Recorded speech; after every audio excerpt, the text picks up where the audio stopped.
এই ময়দানে কথা বলে পুলিশ আমাকে ঘিরে ফেলেছিল, আমার এখান থেকে পালিয়ে যেতে হয়েছিল। কথা বলেন ঠিক না বেঠিক? সেই জায়গায় আজকে আমাকে আল্লাহ কথা বলার শক্তি দান করেছেন। কাদের কারণে পালিয়ে যেতে হয়েছিল এটা কেউ না দেখলে কে দেখেছে? জোরে বলুন, কে দেখেছে? জাতিও জানে, তুমিও জানো, তোমার স্ত্রীও জানে, আমরাও জানি। সুতরাং আজ হোক কাল হোক আল্লাহ তোমাদের ফয়সালা করবেই করবেই করবেই। গোটা বাংলাদেশের 18 কোটি মানুষ শপথ দিয়েছে, আল্লাহ যদি আমাদের হায়াতে বাঁচায় রাখে কিয়ামতের আগ পর্যন্ত এরা আর মাজা সোজা করে দাঁড়াতে পারবে না। এই জন্য সকলকে প্রস্তুতি নিয়েই ময়দানে কাজ করা লাগবে।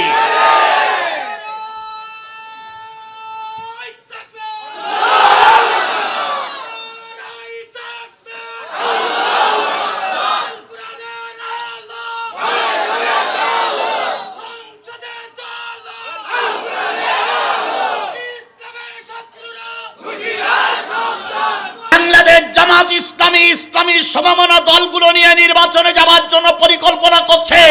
সাদা কাগজে লিখে রাখো, যদি ইসলামী সমমনা দলগুলো একজোট আসতে পারে, আসতেই হবে। যদি আসতে পারে আগামী নির্বাচন হবে কোরআনের পক্ষে নির্বাচন, আগামী সংসদ হবে কোরআনের পক্ষের সংসদ, আগামী দেশের নেতা হবে কোরআনের নেতা।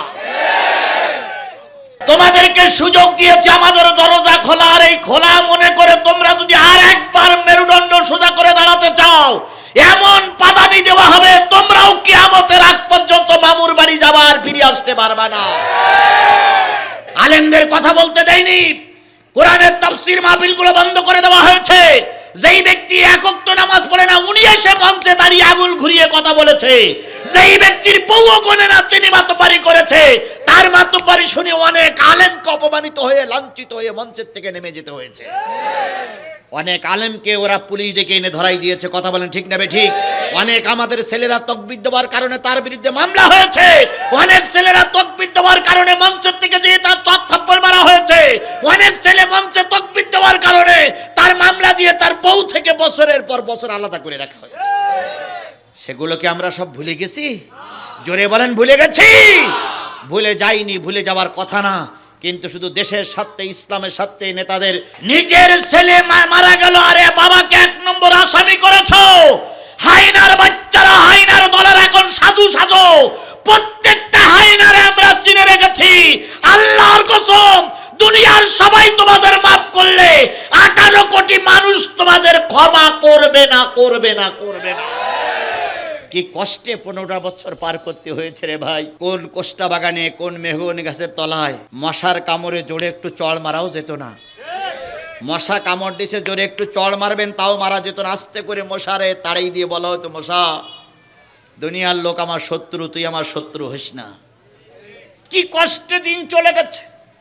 একটু খাওয়ার জন্য এসেছি, ছেলেটা একদিকে পাহারা দিচ্ছে, বউটা একদিকে পাহারা দিচ্ছে, মা একদিকে পাহারা দিচ্ছে, মেয়েটা একদিকে পাহারা দিচ্ছে। হঠাৎ করে শোনা গেল মৌতলা বাজারে পুলিশ। ভাতের থালার অর্ধেক ভাত খাওয়া হয়েছে, জুতা পায়ে দেওয়ারও সময় পাইনি, আমাদের পালিয়ে যেতে হয়েছে। সেদিন আমরা ভুলে যাইনি। কথা বলেন ঠিক না ঠিক? সেদিন আমাদের স্মৃতি থেকে মুছে যায়নি। কিন্তু শুধুমাত্র আমার প্রিয় সার্বভৌম বাংলাদেশের দিকে তাকিয়ে আমরা অনেকটা জিনিস ধৈর্য ধারণ করছি। এর মানে এই নাই তোমাদেরকে আমরা ভুলে গেছি। আজ হোক কাল হোক জনতার কাতারে তোমাদের বিচার হবেই, হবেই, হবেই, হবেই, হতেই হবে ইনশাআল্লাহ।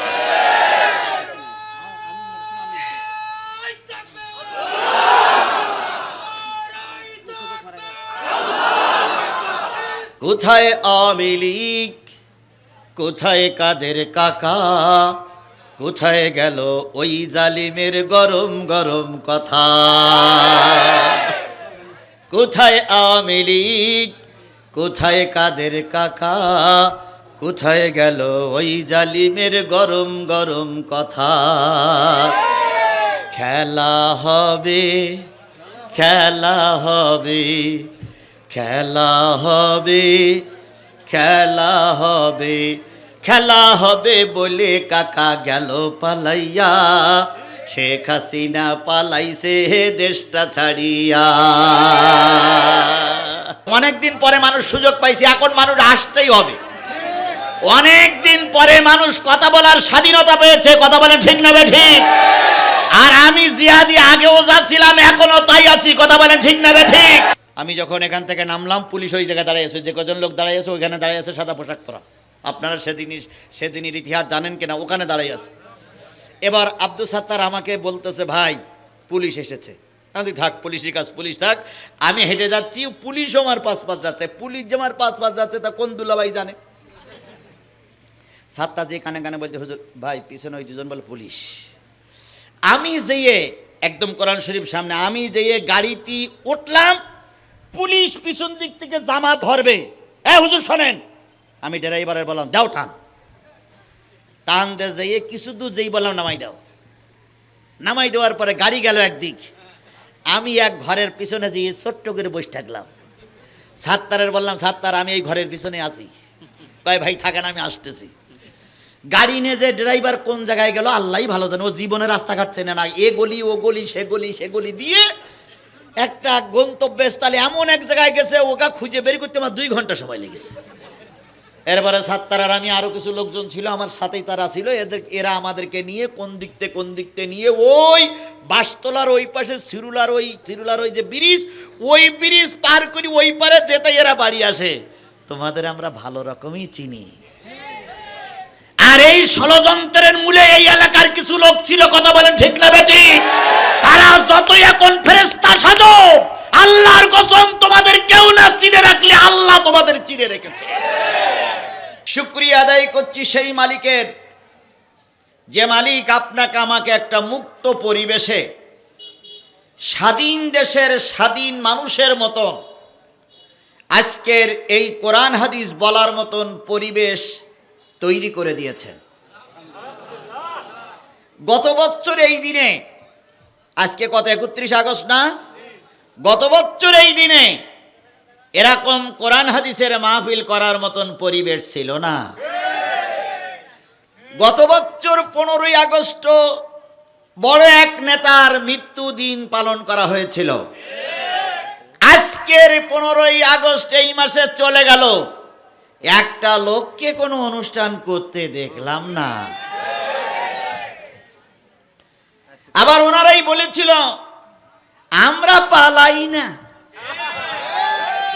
বোম মারলেও আমরা পালাইয়ে যাবা জাত নই। মির্জা ফখরুল সাহেব আপনার বাসায় জায়গা দেবেন। তারপরে কি বলেছিল, আমাদের নেত্রী পালায় না। এখন জাতি জিজ্ঞেস করতে চায় আপনারা কোথায়?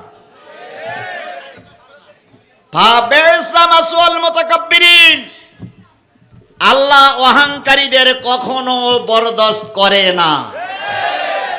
আল্লাহ নিজেই বলেছেন, অহংকার আমার গায়ের চাদর, এই চাদর নিয়ে যে টানাটানি করে তাকে আল্লাহ ইহকালেও শান্তি দেয় না, পরকালেও মুক্তি দেয় না। কথা বলেন ঠিক না বেঠিক?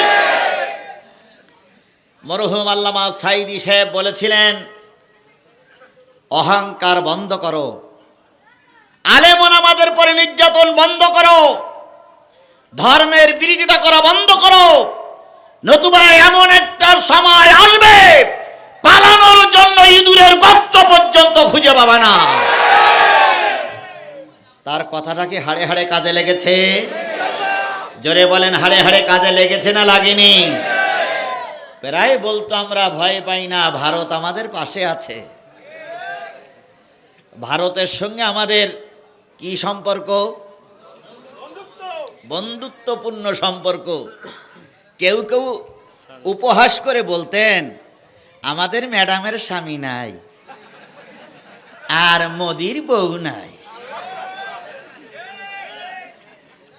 অনেকেই রসিকতা করে বলতেন ওনার সম্পর্কটা এরকমই, তাই বলতেন না আমরা অত দূর পর্যন্ত যাব না। ওনারা 4ই আগস্ট পর্যন্ত চিন্তায় ছিল এই দেশ থেকে ওনারা পালাবেন না, কিন্তু আল্লাহ রাব্বুল আলামিনের খেলা আল্লাহই খেলে। কথা বলেন ঠিক না বেঠিক? আমরা যতগুলো মুরব্বী বসে আছি সব মুরব্বীরা ময়দানে নেমেছিলাম, মামলার পরে মামলা খেয়েছি, লাশ পড়েছে, আমার যুবকেরা ময়দানে রক্ত দিয়েছে, কিন্তু ময়দান পরিষ্কার করতে পারে নাই। কিছু ছাত্র আর সাধারণ জনতার আন্দোলনের কাছে পাতি শিয়ালের মতো লেজ গুটাইয়ে পালাতে বাধ্য হয়েছে। গোটা বাংলাদেশের 18 কোটি মানুষ শপথ নিয়েছে, আল্লাহ যদি আমাদের হায়াতে বাঁচায় রাখে, কিয়ামতের আগ পর্যন্ত এরা আর মাজা সোজা করে দাঁড়াতে পারবে না। এই জন্য সকলকে প্রস্তুতি নিয়েই ময়দানে কাজ করা লাগবে।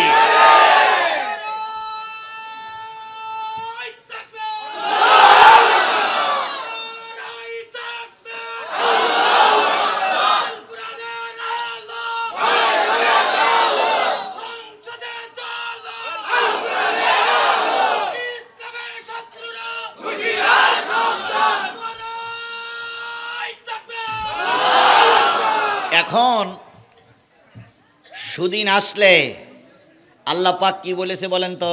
যখন সুদিন পাওয়া যাবে তখন কি বলেছে? ফাসাব্বি বিহামদি রব্বিকা আস্তাগফির, তাই বলা হয়েছে না? ইজা জাআ নাসরুল্লাহি ওয়াল ফাত, যখন সাহায্য এবং বিজয় আসবে তখন ওয়ারাআইতান নাসা ইয়াদখুলুনা ফি দীনিল্লাহি, তখন তোমাদের কাজ হচ্ছে ফাসাব্বিহ বিহামদি রাব্বিকা আস্তাগফির ইন্নাহু কানা তাওয়াবা। তাহলে আমাদের এখন বেশি বেশি আল্লাহর তাসবিহ পড়তে হবে। আল্লাহ আমাদের এই সুযোগ দিয়েছে, এই জন্য আল্লাহ শুকরিয়া আদায় করতে হবে। আল্লাহর কাছে বেশি বেশি কি করতে হবে? ক্ষমা চাইতে হবে যে আল্লাহ পুরানো সেই দিনটা যেন আর আমাদের কাছে ফিরে না আসে। তাহলে যে মালিক দীর্ঘদিনের সাধনা এবং চেষ্টার পরে এই দিনটা দিলেন, সেই আল্লাহর শুকরিয়া আসতে না জোরে? সবাই মিলে বলছি আলহামদুলিল্লাহ। আরেকটু জোরে বলুন তো আলহামদুলিল্লাহ।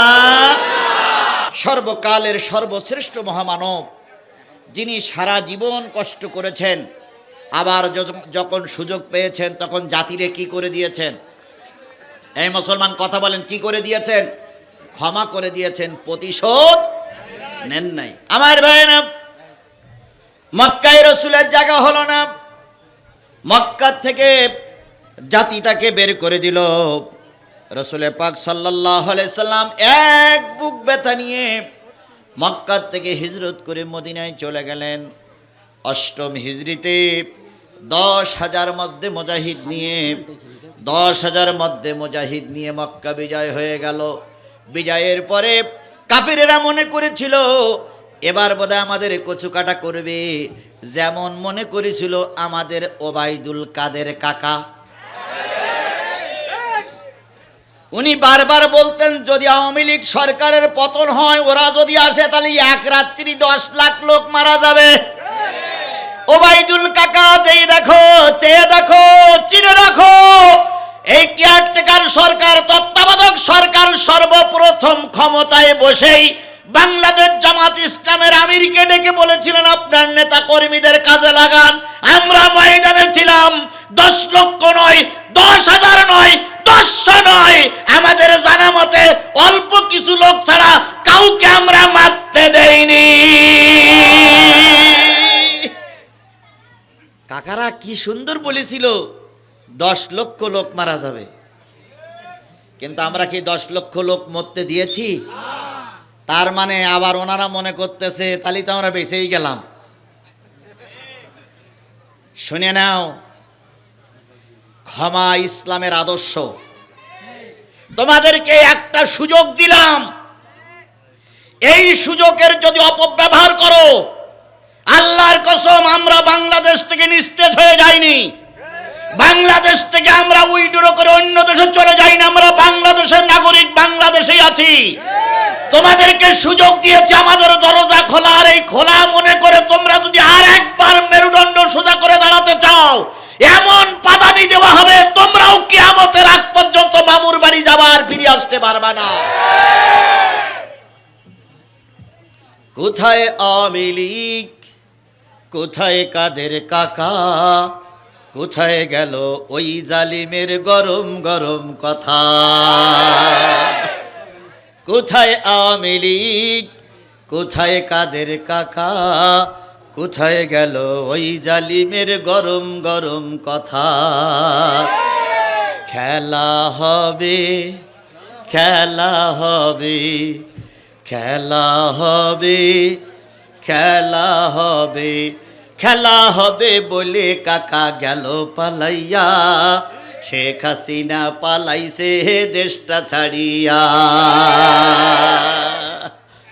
সুতরাং ইসলাম হলো ক্ষমায় বিশ্বাসী, কথা বলেন ঠিক না বেঠিক? আল্লাহ নবী মক্কা বিজয় করলেন, কাফেরেরা কেউ ভয়ে থরথর করে কাঁপতেছিল, আজকের সেই প্রতিশোধ নেবে। নবী হাতিমের পরে দাঁড়ালেন, দাঁড়াই বলেন, ও মক্কাবাসীরা, ও মক্কার মানুষেরা, কি আচরণ তোমরা আমার কাছে আশা করতে চাও? অনেকদিন পরে মানুষ সুযোগ পাইছে, এখন মানুষ আসতেই হবে। অনেকদিন পরে মানুষ কথা বলার স্বাধীনতা পেয়েছে, কথা বলেন ঠিক না বেঠিক? আর আমি জিহাদি আগেও যা ছিলাম এখনো তাই আছি, কথা বলেন ঠিক না বেঠিক? সুতরাং আমার মাহফিলে তো লোক কিছু আসবে, এখন আসে বসতে দেন, দয়া করে সবাইকে বসতে দেন, একটু সুযোগ করে দেন। আর একটু জিকির করেন সুবহানাল্লাহ আলহামদুলিল্লাহ।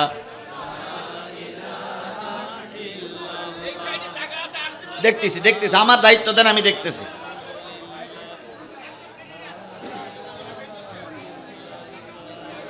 সুবহানাল্লাহ আলহামদুলিল্লাহ লা ইলাহা ইল্লাল্লাহু মুহাম্মাদ।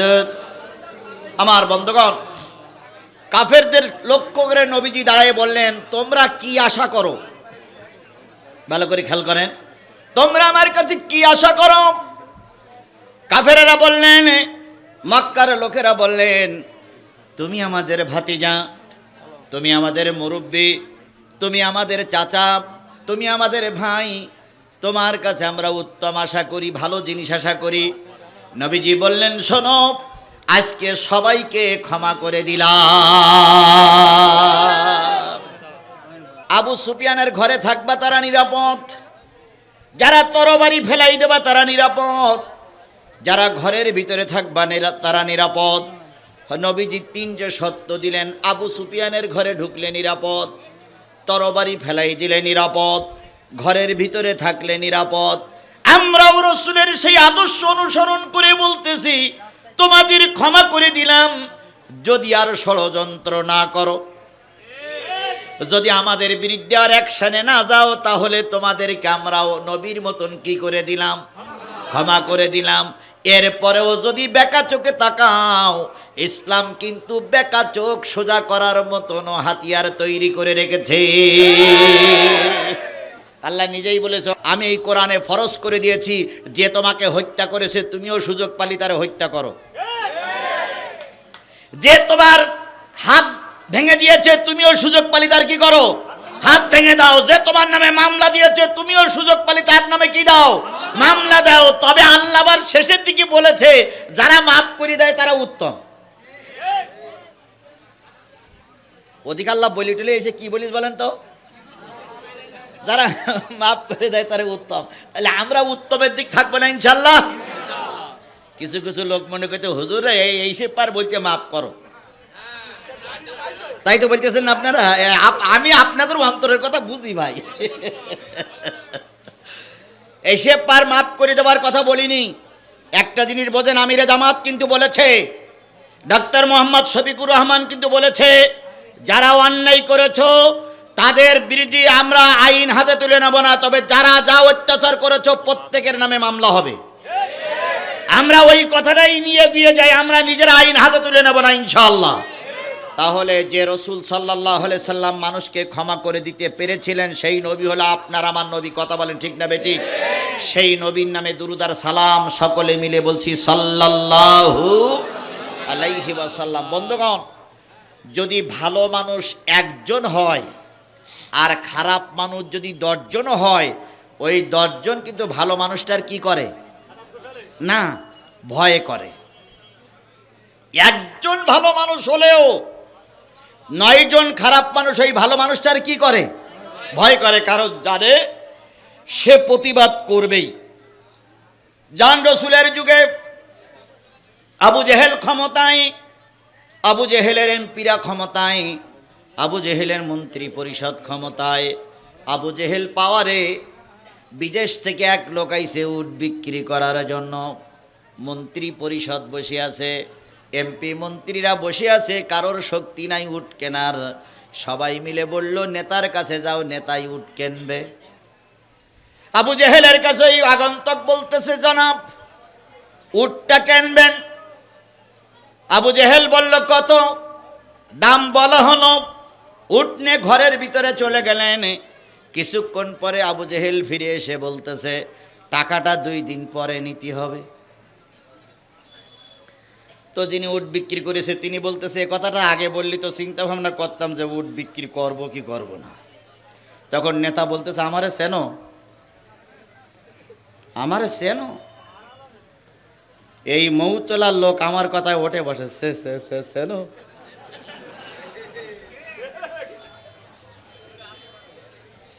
আছে আছে, আমরাও আপনাদের চিনে রেখেছি। তারাই এখন কিন্তু সালাম, লম্বা সালাম দিচ্ছে, দিয়ে কয় হুজুর, হুজুর ভালো আছেন হুজুর? হুজুর আমরা আপনাদের পাশে ছিলাম হুজুর, তখন একটু গাঢ়াগাতে ছিলাম, এখন আসি। আমি চিন্তা করি হায় রে আল্লাহ, মোনাফেক আর কারে বলে? যে সমস্ত মৌলবীরা আল্লামা সাঈদীর বিরুদ্ধে মিছিল বের করেছিল, যে সমস্ত টুপিওয়ালারা আল্লামা সাঈদীর ফাঁসির জন্য কালীগঞ্জে মিছিল করেছিল, তারাই এখন কায়া পাল্টাই আমাদের সামনে আসতেছে। কথা বলেন ঠিক না ঠিক? ওরাই এখন দোয়া করতেছে আল্লামা সাঈদী যেন জান্নাতে যায়।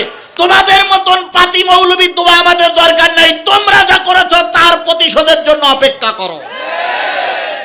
গত বছর এখান থেকে আমাকে পালিয়ে যেতে হয়েছিল, এই ময়দানে কথা বলে পুলিশ আমাকে ঘিরে ফেলেছিল, আমার এখান থেকে পালিয়ে যেতে হয়েছিল। কথা বলেন ঠিক না ঠিক? সেই জায়গায় আজকে আমাকে আল্লাহ কথা বলার শক্তি দান করেছেন। কাদের কারণে পালিয়ে যেতে হয়েছিল এটা কেউ না দেখলে কে দেখেছে? জোরে বলুন কে দেখেছে? জাতিও জানে, তুমিও জানো, তোমার স্ত্রীও জানে, আমরাও জানি। সুতরাং আজ হোক কাল হোক আল্লাহ তোমাদের ফয়সালা করবেই করবেই করবেই। আমার ভাইয়েরা, আবু জেহেল ক্ষমতার দম্পে বললেন কথা বলবি না, কাল্লা আলাদা হয়ে যাবে। লোকটি ভয়ে চলে গেলেন। 2 দিন পরে এসে বললেন নেতা টাকা। কয় আরো 3 দিন পরে এসো। এভাবে করতে করতে 2-3 মাস চলে গেছে, লোকটার টাকা আর দেয় না। এটাই হলো নেতার চরিত্র। ক্ষমতায় থাকা অবস্থায় কত লোকের দোকান থেকে চা খেয়েছে, টাকা দেয়নি। আর কি বলিস জানেন? টাকা চাই, ঘরে বউ পাশে সুচ্ছ বলে টাকা চাচ্ছ, তোমারও বলো শোয়া বন্ধ করে দেব। এরাম ভালো মানুষেরা ছিল না আমাদের সমাজে? জোরে বলেন ছিল না? আমরা সব জানি আবু জেহেলের চরিত্র, এদের চরিত্রের ভিতরে, কারণ এদের রক্তের ভিতরে আবু জেহেলের রক্ত, এদের জন্মের ভিতরে আবু জেহেলের রক্ত দিয়ে জন্ম। কথা বলেন ঠিক না ঠিক? এই জন্য আর যাই করুক ধর্ম মেনে নিতে পারে না। জালেমেরা ঘুরে বেড়াইছে, চোর ডাকাত ঘুরে বেড়াইছে, আর হুজুররা জেল খেটে মরেছে। কি কষ্টে 15টা বছর পার করতে হয়েছে রে ভাই। কোন কোষ্টা বাগানে, কোন মেহগনি গাছের তলায় মশার কামড়ে জোরে একটু চড় মারাও যেত না। মশা কামড় দিচ্ছে, জোরে একটু চড় মারবেন তাও মারা যেত না। আস্তে করে মশারে তাড়াই দিয়ে বলা হতো মশা দুনিয়ার লোক আমার শত্রু, তুই আমার শত্রু হইস না। কি কষ্টে দিন চলে গেছে। একটু খাওয়ার জন্য এসেছি, ছেলেটা একদিকে পাহারা দিচ্ছে, বউটা একদিকে পাহারা দিচ্ছে, মা একদিকে পাহারা দিচ্ছে, মেয়েটা একদিকে পাহারা দিচ্ছে। হঠাৎ করে শোনা গেল মৌতলা বাজারে পুলিশ। ভাতের থালার অর্ধেক ভাত খাওয়া হয়েছে, জুতা পায়ে দেওয়ারও সময় পাইনি, আমাদের পালিয়ে যেতে হয়েছে। সেদিন আমরা ভুলে যাইনি। কথা বলেন ঠিক না ঠিক? সেদিন আমাদের স্মৃতি থেকে মুছে যায়নি। কিন্তু শুধুমাত্র আমার প্রিয় সার্বভৌম বাংলাদেশের দিকে তাকিয়ে আমরা অনেকটা জিনিস ধৈর্য ধারণ করছি। এর মানে এই নাই তোমাদেরকে আমরা ভুলে গেছি। আজ হোক কাল হোক জনতার কাতারে তোমাদের বিচার হবেই হবেই হবেই হবেই, হতেই হবে ইনশাআল্লাহ।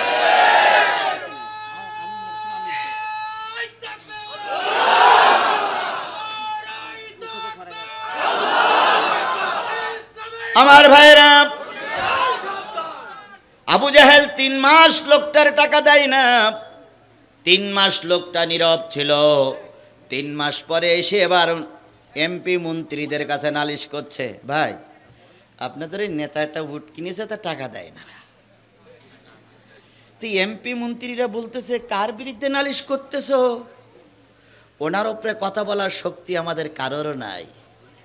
আচ্ছা, এইরকম কাজ আজকে যদি কেউ করে, তাহলে তার আবু জেহেল বলতে সমস্যা কোথায়? সাবেক আইনমন্ত্রী ধরা পড়েছে, সাবেক তথ্যমন্ত্রী ধরা পড়েছে, সাবেক টেলিযোগাযোগ মন্ত্রী ধরা পড়েছে, তারপর দরবেশ বাবাও ধরা পড়েছে। দাড়ি কামাইছে, ওটাতে গেল। ওনারা কি বলতেছে? ওনারা বলতেছে যে শেখ হাসিনার বিরুদ্ধে কথা বলার মতন কারোর শক্তি ছিল না। তার মানে আবু জেহেলের এমপি মন্ত্রীরা বলতেছে ওনার বিরুদ্ধে কথা বলার শক্তি আমাদের নাই, এরাও বলতেছে শেখ হাসিনার বিরুদ্ধে কথা বলার শক্তি আমাদের নাই। তাহলে আবু জেহেলের যে কাজ আমাদের সাবেক প্রধানমন্ত্রীর সেই কাজ, তাহলে উনি যদি আবু জেহেল হয়, ইনি আবু জেহেল হবে না কেন? তবে আবু জেহেলটা ছিল পুরুষ, আর এটা নারী হলেও হতে পারে। আমি ওই দিকে যাচ্ছি না, আমি শুধু এতটুকু বলি, এমপি মন্ত্রীরা বললেন নেতার বিরুদ্ধে কথা বলার মতন আমাদের কোনো শক্তি নাই। লোকটি দাঁড়াই বললেন, তাহলে কি আমি ন্যায় বিচার পাবো না? এই লোকেরা উপহাস করে বলতেছে, কাবার উত্তর প্রান্তে একজন লোক বসে আছে, ওই লোকটার কাছে যাও, ওই লোকটাই এই সমাজে সুষ্ঠু বিচার কারো। উত্তর প্রান্তে যিনি বসে আছেন তিনি কে? মুহাম্মদ রাসূলুল্লাহ সাল্লাল্লাহু আলাইহি সাল্লাম। কে? আব্দুল্লাহ ইবনে উবাই, কে আবু লাহাব, কে আবু জেহেল, কে ওয়ালিদ ইবনে মুগিরা, তা চেনে না। লোকটি ওই প্রান্তে যেয়ে বলতেছে, ভাই আমি এক মহাবিপদে। কি হয়েছে ভাই? তো উট বিক্রি করেছিলাম, আপনাদের নেতার কাছে 3 মাস টাকা দেয় না। 3 মাস সেই হয়রানি, এখন ওনারা আপনার কাছে পাঠাইছে। তা আপনি যদি একটু দয়া করে বিচারটা করে দিতেন তাহলে আমি খুশি হতাম। নবীজি বললেন, কত টাকা? উনি টাকার অঙ্ক বললেন। লোকটার হাত ধরে আবু জেহেলের বাড়ির সামনে যেয়ে বলতেছে, নেতা, নেতা, নেতা। কে? ভাতিজা মোহাম্মদ। কি হয়েছে? বাইরে আসেন। আবু জেহেল বাইরে আসার পরে বলতেছে, এই লোকটার কাছে উট কিনেছেন আপনি? হ্যাঁ কিনেছি। কত টাকা? এত টাকা। টাকা দেন না কেন? আবু জেহেল বলতেছে, ভাতিজা তোমার সঙ্গে নালিশ করেছে? কয় নালিশ নয়, লোকটা 3 মাস আসা যাওয়া করতেছে, আমিও দেখতেছি একটা বিপদে আছে, তা টাকাটা দেন না কেন? এদিক পিছনে এমপি মন্ত্রীর আনন্দ করতেছে আর বলতেছে, আজকে খেলা হবে, খেলা হবে, আজকে খেলা হবে। এরা আনন্দ করতেছে। আবু জেহেল বলতেছে, ভাতিজা একটু একটু একটু ঘরের ভিতরে যাব আর আবো, সময়টা দাও। আবু জেহেল ঘরের ভিতরে চলে গেল। ঘরের ভিতরে টাকাটা এনে উট বিক্রেতার কাছে টাকাটা দিয়ে একটু ক্ষমা চেয়ে চলে গেলেন। নবীজি লোকটার মাথায় হাত বুলিয়ে দিয়ে বললেন, ভাই প্রাপ্য পেয়েছ, চলে যাও। নেতারা এবার সব ছুটে গিয়ে বলল, 3 মাস লোকটার টাকা দাও না, আর আজকে একবার বলার সাথে সাথে টাকা দিলে ঘটনাটা কি? আবু জেহেল তখন বলতেছে, রে নেতারা, এমপি মন্ত্রীরা, শোন, আমি যে জিনিস দেখেছি এ জিনিস যদি তোরা দেখতিস তোদের পায়খানা হয়ে যেত। এমপি মন্ত্রীরা বলল, নেতা কি দেখেছেন আপনি? কয় দেখলাম মোহাম্মদ বলতেছে টাকা দাও। 2 রকম রেওয়ায়ত আছে, 2 জন তরবারি 2 পাশে নিয়ে দাঁড়াই আছে আর বলতে টাকা ফেল, টাকা ফেল, নতুবা তরবারি দিয়ে কাল্লা আলাদা করবো, টাকা ফেল। আরেকটা রেওয়ায়ত আছে, নবী মোহাম্মদ টাকা চাচ্ছি, লোকটি পাশে দাঁড়াই আছে আর পিছনে একটা বিরাট উট হা করে দাঁড়াই আছে, হয় টাকা দে নতুবা গিলে ফেলবো, টাকা দে নতুবা গিলে ফেলবো, টাকা দে নতুবা গিলে ফেলবো। এই দৃশ্য দেখে আমি টাকা দিয়ে দিয়েছি। তাহলে আমি যে জিনিসটা বুঝাতে চাচ্ছিলাম সেটা হলো, মুহাম্মদ সাল্লাল্লাহু আলাইহি সাল্লাম সমাজে কয়জন ছিলেন? একা, এবং 2-4 জন লোক ছাড়া তার পক্ষে লোক ছিল না, কিন্তু তিনি ছিলেন হকের পক্ষে। কথা বলেন ঠিক না বেঠিক?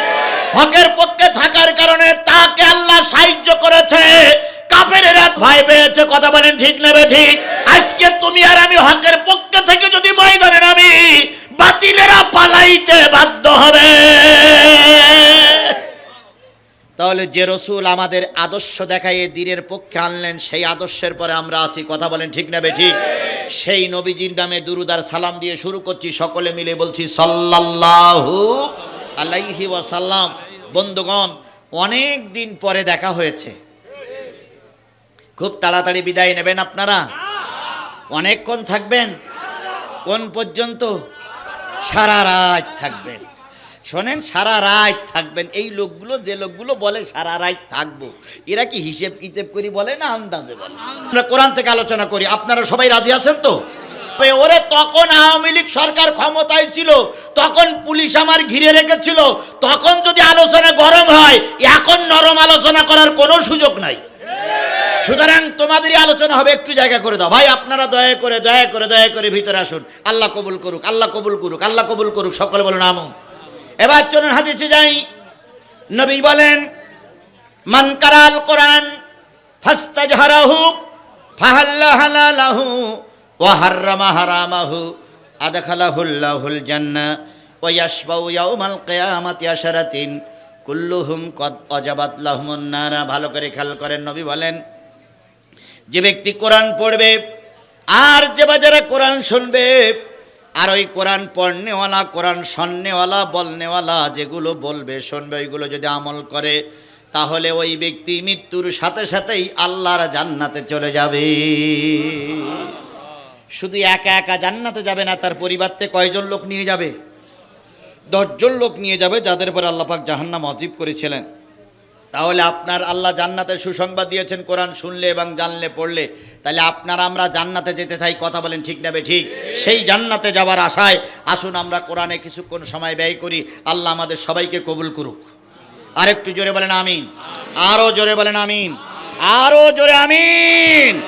তাহলে আমি আপনাদের সামনে কোন সূরা থেকে তেলাওয়াত করেছি? হামিম আস-সিজদা, হামিম আস-সিজদা। এই হামিম আস-সিজদার মোট আয়াত সংখ্যা হলো 54, রুকু সংখ্যা 6। মক্কায় অবতীর্ণ সূরা সমূহের ভিতরে একটা অন্যতম সূরা হামিম আস-সিজদা। এর থেকে আমি আপনাদের সামনে তেলাওয়াত করেছি, 29, 30। কয়টা আয়াত? প্রথম আয়াতে চলে যাচ্ছে, আল্লাহ বলতেছেন, অকালাল্লাযীনা কাফারু রব্বানা আরিনাল্লাযীনা আদাল্লানা মিনাল জিন্নি ওয়াল ইনস। কাফেরেরা বলবে কিয়ামতের দিন, রব্বানা, হে আমাদের প্রতিপালক, আরিনাল্লাযীনা আদাল্লানা মিনাল জিন্নি ওয়াল ইনস, আমাদেরকে মানুষ আর জিনের ভিতর থেকে যারা আমাদের পথভ্রষ্ট করেছিল, কোরআন হাদিসের পথ থেকে দূরে রেখেছিল, ওদেরকে আজকে জাহান্নামের দিন, রোজে মহাশেরের দিন দেখায়া দাও। সেদিন কর্মীরা নেতাদের খুঁজবে। কোন নেতাদের? যে নেতারা জাহান্নামের পথ দেখাইছে। আবার কর্মীরা নেতাদের খুঁজবে। কোন নেতাদের? যেই নেতারা কোরআন হাদিসের পথ দেখাইছে। আচ্ছা বলুন তো, আজকে দুনিয়ায় দলদারি আছে, কিয়ামতের দিন দলদারি থাকবে না? থাকবে না? কিয়ামতের দিনে দলদারি থাকবে। আল্লাহ বলতেছেন, ইয়াউমা নাদউ কুল্লা উনাসিম বিইমামিহিম, কিয়ামতের দিন প্রত্যেক ইমাম সহ অনুসারীরা উঠবে। ইমাম সহ কারা উঠবে? অনুসারীরা উঠবে। ইয়াউমা নাদউ কুল্লা উনাসিম বিইমামিহিম ফামান উতিয়া কিতাবাহু বিয়ামিনিহি, যদি ইমাম আর অনুসারী তাদের আমলনামা ডান হাতে আসে, তাহলে জেনে নিও ইমামও মাপ, কর্মীও মাপ। এখন ইমাম কি শব্দ? আরবি শব্দ। বাংলা মানে কি? ইংরেজিতে কি বলে? লিডার। আর আরবিতে বলা হয় ইমাম, বাংলায় বলে কি? নেতা। এখন আপনাদের ইউনিয়নের একজন নেতা আছে, তারে কি বলে? চেয়ারম্যান। চেয়ারম্যান পাশে বসে। মসজিদে একজন নামাজ পড়ায়, তারে কি বলে? ইমাম বলে। উনি মসজিদের লিডার। 6 নম্বর ওয়ার্ডের একজন মেম্বার আছে, উনি ওয়ার্ডের মেম্বার, উনি ওয়ার্ডের নেতা। একজন ইউনিয়নের চেয়ারম্যান, তিনি হচ্ছেন ইউনিয়নের নেতা। কিয়ামতের দিন এই চেয়ারম্যানকে যারা ভোট দিয়েছেন, এই চেয়ারম্যানও রোজ মহাশরের ময়দানে উঠবে। আপনিও চেয়ারম্যানের পিছনে থাকবেন। এই চেয়ারম্যান যদি মাপ পায়, এই চেয়ারম্যান যদি নাজাত পায়, জেনে নিয়েন আপনি কর্মী, আপনিও নাজাত পেয়ে গেলেন। আর চেয়ারম্যান যদি ধরা খেয়ে যায়, আপনি যদি প্রতিবাদ না করেন, কিয়ামতের দিন আপনিও ধরা খেয়ে যাবেন। এবার আসুন, আমাদের কালীগঞ্জ উপজেলায়, আপনাদের এই উপজেলায় একজন এমপি ছিল, তার নাম বলার দরকার নেই, তিনি হলেন উপজেলার নেতা। এরপরে দেশের একজন নেতা ছিল, তিনি হচ্ছেন দেশের ইমাম। এবার আসুন, আওয়ামী লীগ, বিএনপি, জাতীয় পার্টি, জামাত ইসলাম, যে যা করেন আমি কারোর দল করতে নিষেধও করব না, করতেও বলবো না। শুধু এতটুকু বলি, যে যা দল করতেছেন, কিয়ামতের দিন তারই সাথে হয় জান্নাত নয় জাহান্নাম। মান তাশাব্বা বিকৌমিন ফাহুয়া মিনহু, যেই দলের সঙ্গে যার ওঠা বসা, সেই দলের সঙ্গে হয় জান্নাত নয় জাহান্নাম। বাংলাদেশ জামাত ইসলামের সঙ্গে যারা উঠতেছেন, ভালো করে বুঝে রেখে, বাংলাদেশ জামাত ইসলামীর দল যদি সঠিক হয়, আপনিও মাপ পেয়ে গেলেন যারা এই দলে আছেন। আর যদি দলটা বিপদগামী হয়, জেনে নিও এই দল করলে কিন্তু জাহান্নামে যাওয়া লাগবে। এবার আসুন, এর আগে যে সরকার ছিল, কোন দলীয় সরকার?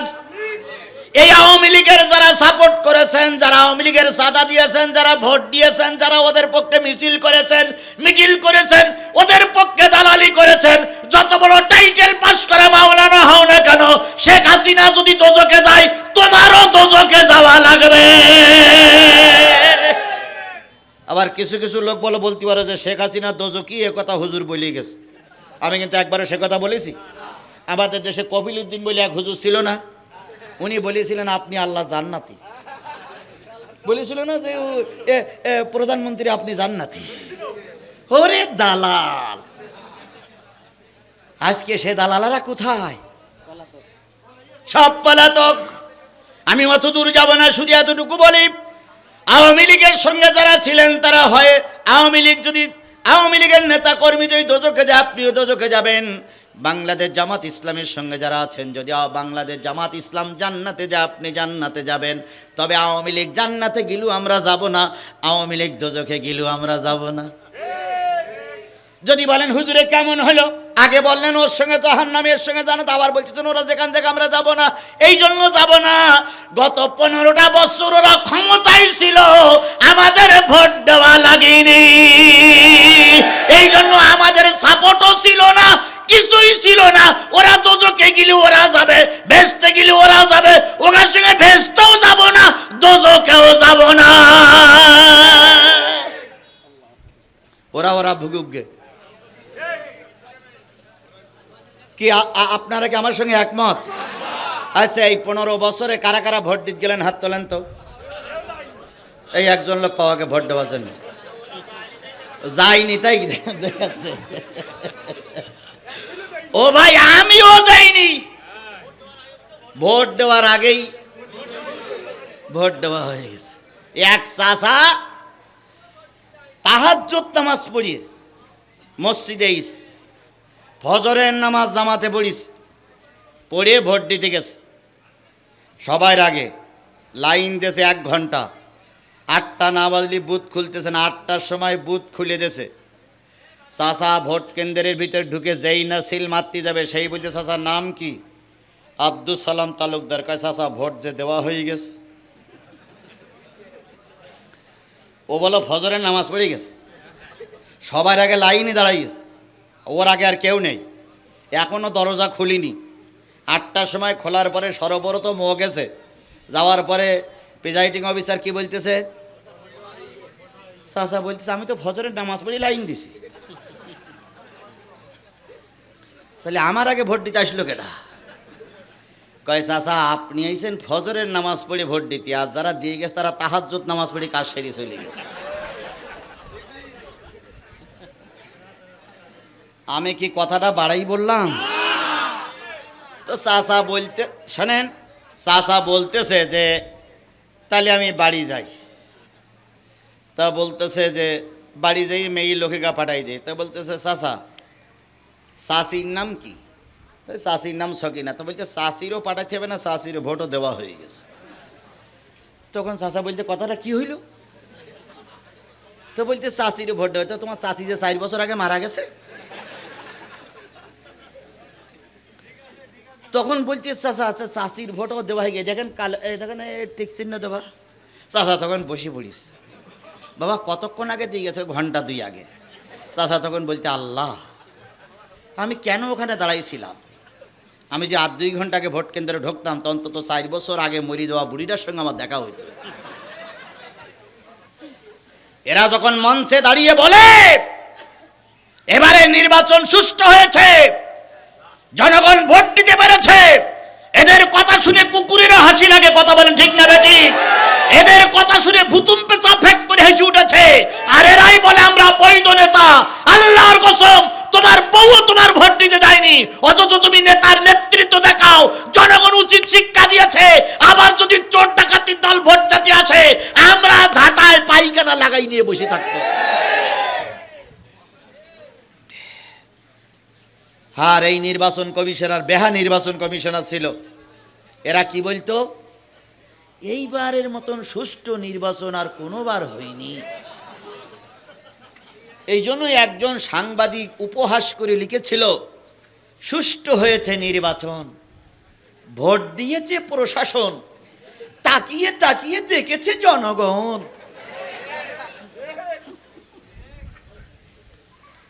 কথাটাকে উনি ঠিক বলেছে না বেঠিক বলেছে? সুতরাং আল্লাহ রাব্বুল আলামিন বলতেছে যদি কাফেরের সঙ্গে তোমার বন্ধুত্ব থাকে, কাফেরের সঙ্গে যদি তোমার ওটা বসা থাকে, হয় তাদের সঙ্গে জাহান্নাম নাই তাদের সঙ্গে জান্নাত। কিয়ামতের দিন যখন একদল কর্মীরে জাহান্নামে দেওয়া হবে, ওই কর্মীগুলো বলবে আল্লাহ যারা আমাদের ভালো কাজ করতে দেয়নি, যারা আমাদের ধর্মের কাজে বাধা দিয়েছিল, যারা দিন কায়েমের বিরোধিতা করেছিল, যারা ইসলামের পথে বিপক্ষে বাধা হয়েছে, ইসলামের পক্ষে বাধা হয়েছিল, আল্লাহ তাদের দেখায়া দাও। মানুষের ভিতর থেকে আর জেনের ভিতর থেকে যারা ছিল তাদের দেখায়া দাও। আদাল্লানা মিনাল জিন্নি ওয়াল ইনস নাজালহুমা তাহত আকদামিনা লিয়াকুনা মিনাল আসফালিন। আজকে তাদেরকে পায়ের তলায় ফেলে একটু পিষ্টবো, তাদেরকে অপমান অপদস্থ করে আমরা জাহান্নামে যাব। যাওয়ার আগে এদের একটু দেখায়া দাও। কিন্তু কথায় বলে মানি লোকের মান জুতুলিও। বিচারপতি মানিক সাহেব বিসি আউট করতেছে। বিচারপতি মানিক সাহেব প্রায় টকশো এসে বলতো আমি একলা সাইদির ফাঁসি চেয়েছিলাম, তাই বলতো না? এই মুসলমান কথা বলেন, তাই বলতো না? তারপরে সবাই ওই যে গণজাগরণ মঞ্চ তৈরি করে এই বিচারপতি মানিক সেখানে আল্লামা সাইদির ফাঁসি চেয়েছিল। কয়েতে কাদের মোল্লা তুই রাজাকার, তুই রাজাকার। কি বলে মইতে মতিউর রহমান নেজামি তুই রাজাকার, তুই রাজাকার। দন্ত সইতে সাইদি তুই রাজাকার, তুই রাজাকার। হই হই রই রই রাজাকাররা গেল কই। তাহলে আব্দুল কাদের মোল্লা রাজাকার, রাজাকার। বাংলার রাজাকার এই মুহূর্তে বাংলা ছাড়। ওরা যখন রাজাকার রাজাকার স্লোগান তুলতো আমরা তখন চোখের পানি ফেলাই কানতাম। আল্লাহর কি খেলা! 12 বছর আগে রাজাকারের দোহাই দিয়ে নেতাদের ফাঁসি দিল, 13 বছর আগে বড় নেতারা জেলখানায় ঢুকালো, আর সেই একই রাজাকারের স্লোগান দিয়ে বাংলাদেশ নতুন ভাবে স্বাধীন হলো। কি স্লোগান? তুমি কে আমি কে। কে তাই না, তাই না, তাই না? তুমি কে আমি কে। কে বলেছে, কে বলেছে? স্বৈরাচার, স্বৈরাচার। আর এই কথাটা শুনিয়ে ওনাদের মুখ চুপসে গেল। আজকের এই রাজাকারের উত্থান তোমরাই করে দিয়েছো। বাংলাদেশ জামাত ইসলামী ইসলামী সমমনা দলগুলো নিয়ে নির্বাচনে যাওয়ার জন্য পরিকল্পনা করছে। সাদা কাগজে লিখে রাখো, যদি ইসলামী সমমনা দলগুলো একজোট আসতে পারে, আসতেই হবে। যদি আসতে পারে আগামী নির্বাচন হবে কোরআনের পক্ষে নির্বাচন, আগামী সংসদ হবে কোরআনের পক্ষের সংসদ, আগামী দেশের নেতা হবে কোরআনের নেতা। আল্লাহ সেই দিনটা যেন আমাদের দেখার তৌফিক দান করে। আমরা ইতিমধ্যে দেখতেছি আওয়ামী লীগের আমলে যে নির্যাতন ছিল, এখন কেয়ারটেকার সরকার এসে কিছু মানুষ সুযোগ সন্ধানী মানুষগুলো ঠিক সেই রকমই অত্যাচার মানুষের উপরে শুরু করেছে।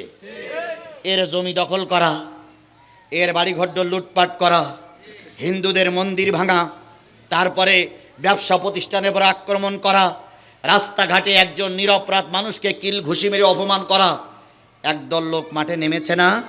তাহলে আওয়ামী লীগের তারাই লাভ হলো কি? ওরা স্বৈরাচার, ওদের তাড়ালাম। তুমিও যদি তুমি মাথায় দিয়ে স্বৈরাচারী করো, তাহলে ওদের তাড়াই লাভটা কি? ওদের তাড়ালাম তো গণতন্ত্র প্রতিষ্ঠা করার জন্য, ওদের তাড়ালাম তো ইনসাফপূর্ণ সমাজ গঠন করার জন্য। কথা বলেন ঠিক না বেঠিক? ওদের তাড়ালাম তো ন্যায় নীতিপূর্ণ সমাজ গঠন করার জন্য। সেই ন্যায় নীতির পক্ষে যারা বাধা দিচ্ছে, বুঝতে হবে আগের যারা ছিল এরাও তাই, শুধু এপিট আর ওপিট, ওপিট আর এপিট, এপিট আর ওপিট।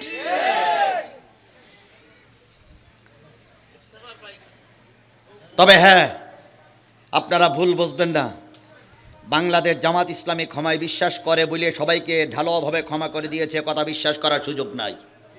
তবে আমরা আইন হাতে তুলে নেব না। এদেশের একটা আদালত আছে না? এদেশের বিচার বিভাগ আছে না? এদেশ চালানোর জন্য একটা সরকার আছে না? তাহলে সব যদি আমরা হাতে তুলে নেই, তাহলে ওরা আছে কি করতে? আমরা একজন দুষ্কৃতিকারীকে ধরে পুলিশে দেবো, কিন্তু আইনটা হাতে তুলে নিয়ে গাছে বিচার করবো না। কথা বলেন ঠিক না বেঠিক? এই কথা আর ওদের কথার ভিতর, ওদের কথা হচ্ছে যে ওরাও যা করেছে, ওরা এতদিন আমাদের ঘরে থাকতে দেন। আরে বাবা, থাকতে দেয়নি। তুমি কয়টা মামলা খেয়েছ? আমি আজিজুল ইসলাম জিহাদি 20টা মামলা নিয়ে ঘুরে বেড়াচ্ছি। আমি আজিজুল ইসলাম জিহাদি 5 দিনের রিমান্ডে ছিলাম। 5 দিন আমার চোখ মোটে খুলিনি। এই হাত কখনো পিছনে কখনো সামনে বেঁধে রাখতো। আমার চাইতে তুমি নির্যাতিত নয়। আমার আর একটা রাত পার করতে পারলে আমার লাশ পাওয়া যেত। 10 লক্ষ টাকার বিনিময়ে, লক্ষ লক্ষ টাকার বিনিময়ে আল্লাহ পাক আমাকে এখন হায়াতে বাঁচাই রেখেছে। আমার চাইতে নির্যাতিত তুমি নয়। আমার ওই শত্রুরা যখন সামনে আসে তখন আমারও হৃদয় কাঁদে, কিন্তু আল্লাহ রসুলের সেই আদর্শটা মনে পড়ে। রসুল মক্কা বিজয়ের পরে বললেন, আমি তোমাদের ক্ষমা করে দিলাম। কিন্তু কিন্তু কিন্তু রসুল 13 জনকে ক্ষমা করেন নাই। আল্লাহ রসুল বলেছিল, এরা যদি মক্কার গেলাপ ধরেও কাঁদে, কাবার গেলাপ ধরেও কাঁদে, ওখানে ওদের হত্যা করবা। সুতরাং সবাইকে যে ক্ষমা করতে হবে তা নয়, তবে আমরা আইন হাতে তুলে নিলে বিদেশি আওলারা কথা বলার সুযোগ পাবে। দেখেন না, এই তত্ত্বাবধায়ক সরকার আসার পরে এই দেশে 3টে অকারজ ঘটে গেছে। আপনারা জেনেছেন কিনা? 3টে বড় বড় অকারজ, ছোট ছোট তো ঘটেছে, 3টে বড় বড় অকারজ ঘটে গেছে। 1 নম্বর হচ্ছে, এই সরকার আসার পর বিচারপতিরা সব একজোট হয়ে একটা আইন তৈরি করতে চেয়েছিল যে এই সরকার অবৈধ বলে একটা রুল জারি করতে চেয়েছিল।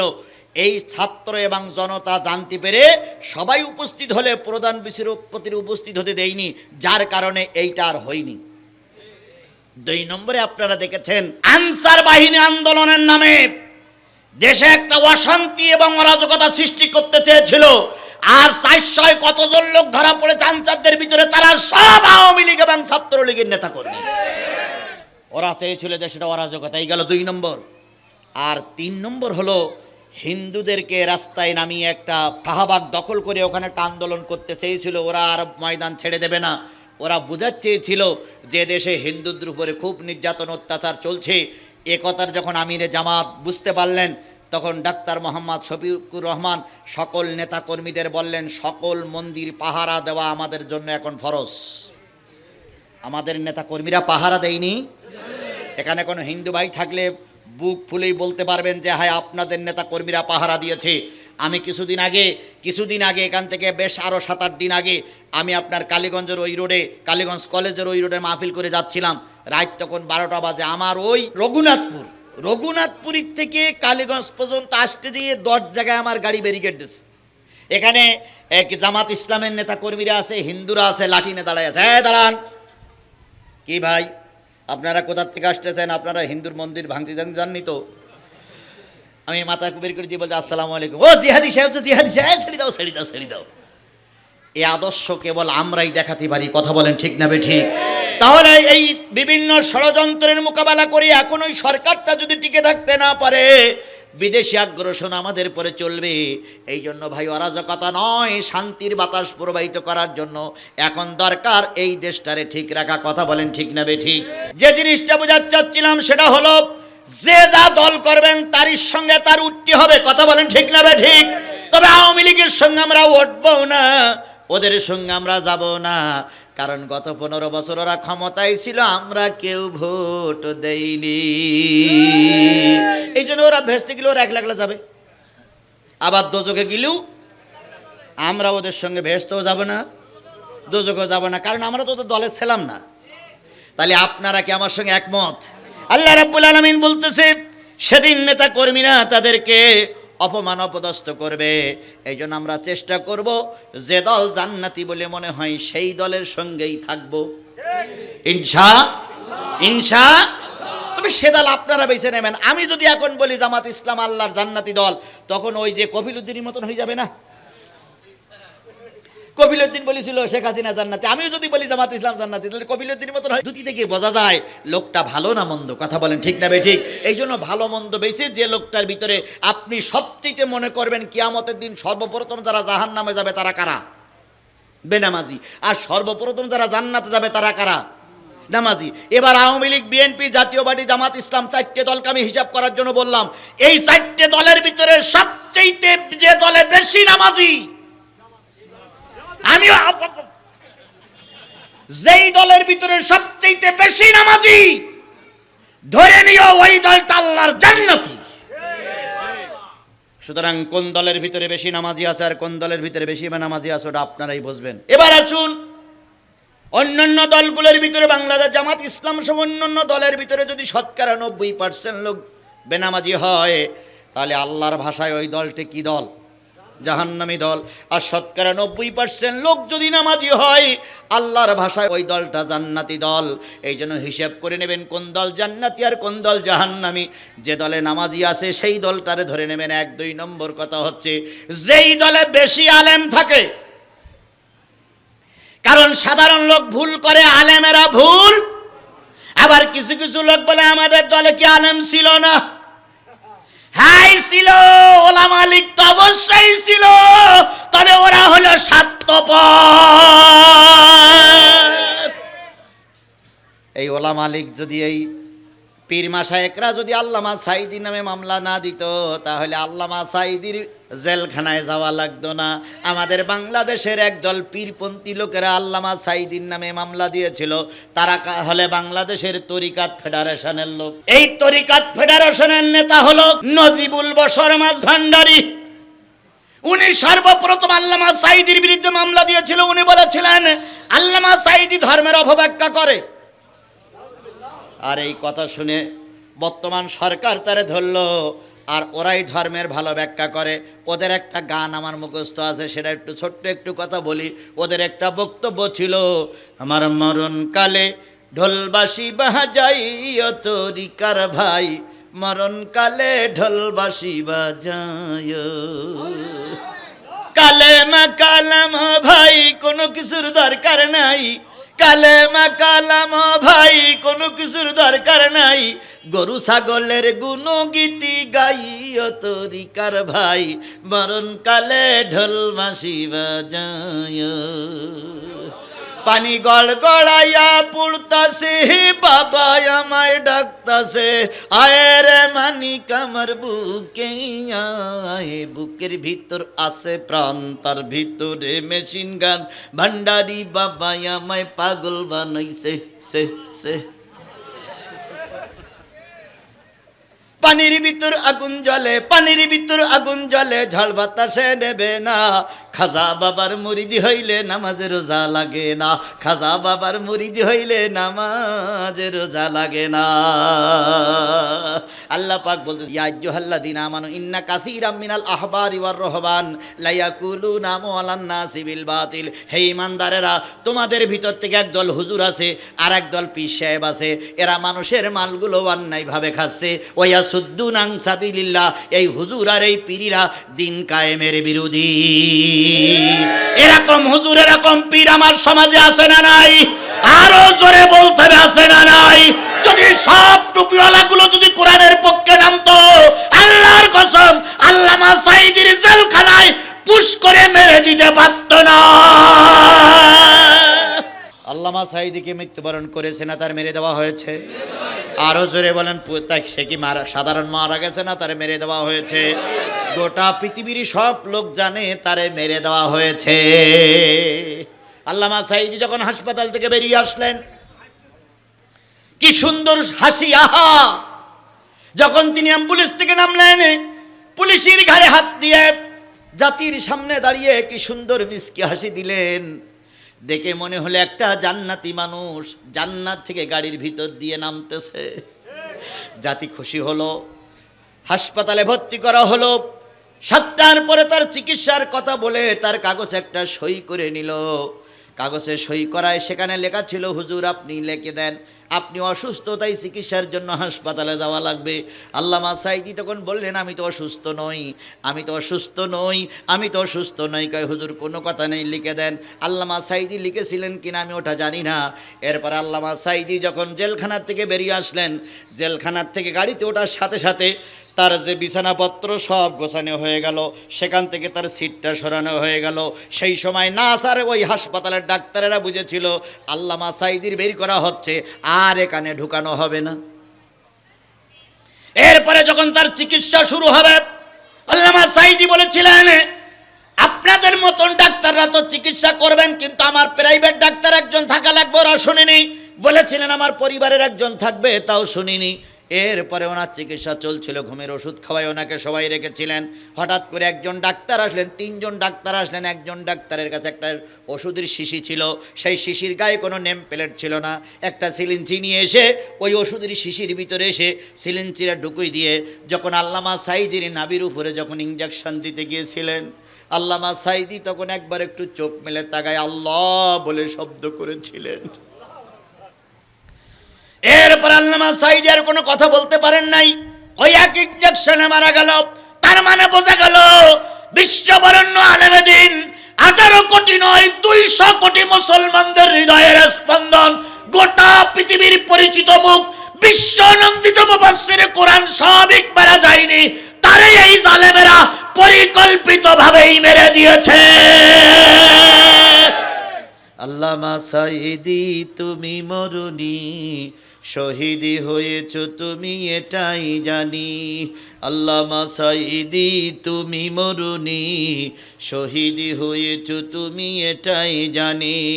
কারাগারে কাটালে 13টি বছর, বাতিল খেপেছে তোমার দিকে থর থর। তুমি যে ছিলে মোদের নয়নের মণি, শহীদি হয়েছ তুমি এটাই জানি, শহীদি হয়েছ তুমি এটাই জানি। আল্লামা সাঈদী তুমি মরুনি, শহীদ হয়েছ তুমি এটাই জানি। এবার বলুন তো আপনারা কি আমার কথার সঙ্গে একমত? উনি কি মারা গেছেন না ওনাকে মেরে দেওয়া হয়েছে? উনি কি মারা গেছেন না ওনাকে মেরে দেওয়া হয়েছে? তাহলে উনাকে মেরে দেওয়া হয়েছে। উনি বলেছিলেন উত্তর গগনে কালো, কে তাই বলেছিলেন না? উত্তর গগনে কালো মেঘ জমেছে, যদি শক্ত হাতে মোকাবেলা করতে না পারে এমন অমাবস্যা রাত আসবে যার শোবে সাদেক অসম্ভব। তাই বলেছিলেন তো, তাই বলেছিলেন তো।